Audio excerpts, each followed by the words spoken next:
Fungus gnats are small flies that look similar to a mosquito and are often mistaken for fruit flies. But unlike fruit flies that attacks mostly fruit and vegetables, fungus gnats prefers moist conditions with a lot of decomposed or decaying organic matter, such as the soil we use for our potted plants. This is why we often encounter them in the soil of indoor plants, because they mostly thrive in an enclosed environment, such as commercial nurseries, greenhouse, or indoors in our homes. Adult fungus gnats are generally harmless and don't bite humans, but can be annoying since they like to get up your nose or eyes and sometimes fly into your mouth in search of moisture. The fungus gnat's larvae, however, when present in large number, can create a considerable amount of damages to our plants, especially the seedlings, because they eat the roots and stunts the growth of the plant. There are a number of methods to get rid of fungus gnats, but prevention is much better than cure. So we should avoid using soil or potting mix that is infested with fungus gnats. This can only be achieved if the soils we use are pasteurized or sterilized. Lately, most of the soil mediums I use have been infested with fungus gnats. So in this video, I'd like to show how I prepare my soil to make sure I don't get fungus gnats. Hello there, my name is Liz, a self-confessed succulent addict. Welcome to my channel, Growing Succulents.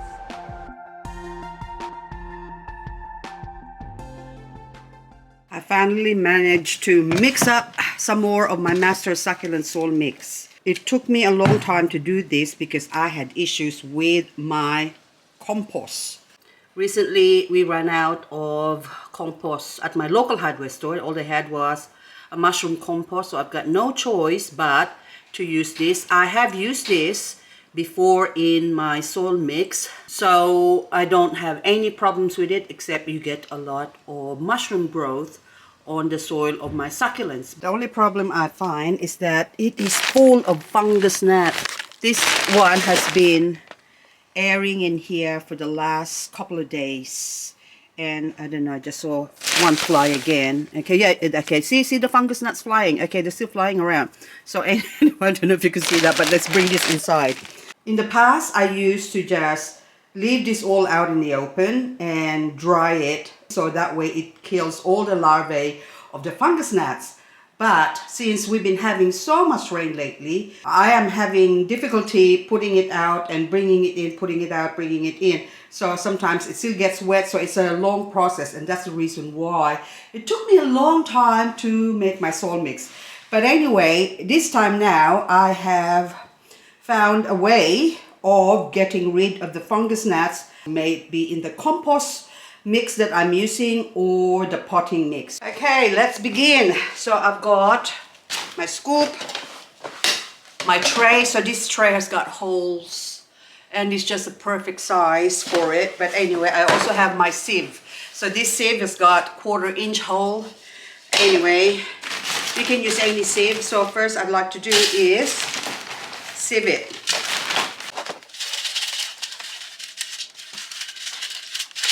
This just gets rid of the big, oh look, it's a rock. It's got a big rock. And then I put it over here and I use the sieve to get rid of the bigger bits.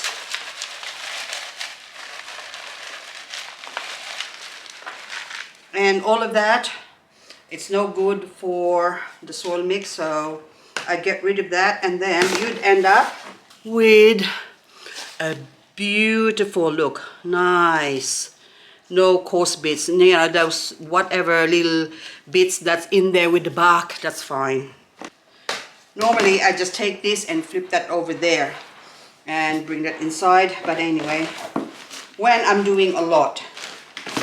Now let's top this up.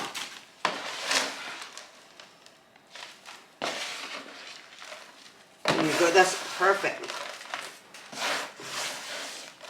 There you go.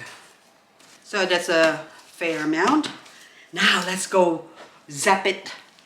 So I have this old microwave that I use, and well, we don't use this anymore because we got a new microwave, but normally I use this when we have a party or something like that. This was still a microwave from when we built the house like ages ago, so I didn't throw it out. I kept it. So anyway, I'll put it on, microwave it on high for 3 minutes.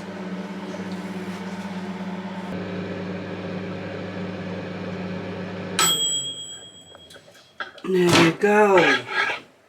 Now, okay, that is nice and hot. Now this is the best part.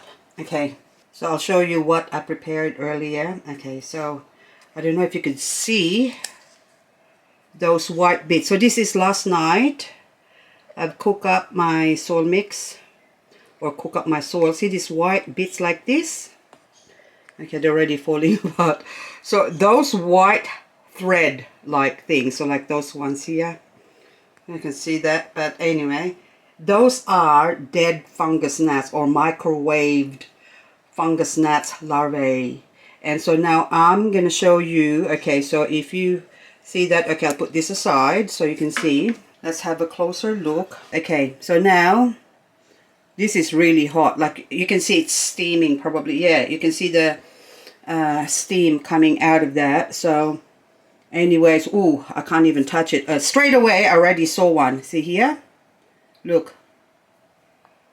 That is fungus gnats larvae cooked. Okay, I probably best waving it the other way so you can see.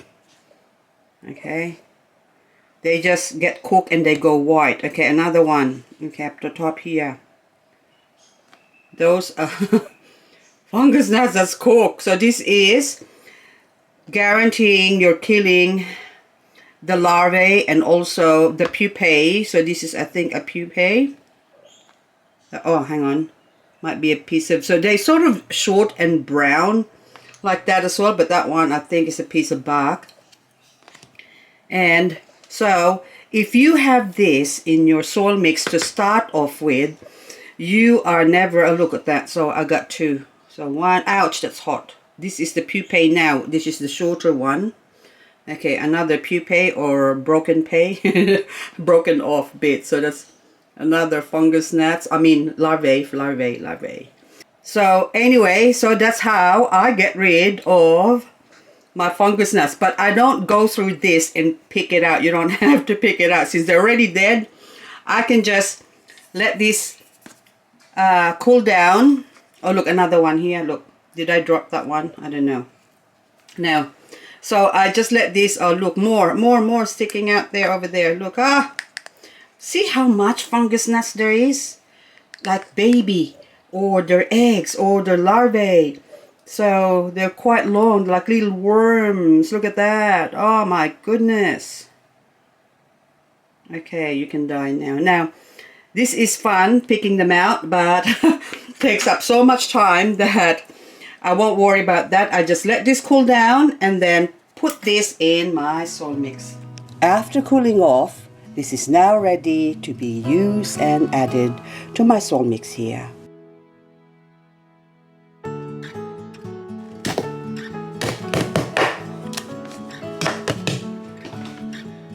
After mixing it thoroughly, I will leave my ready-to-use soil mix to air dry further to prevent any fungus gnats from laying its eggs. Hope you find this video useful. Thank you for watching and hope to see you on my next video.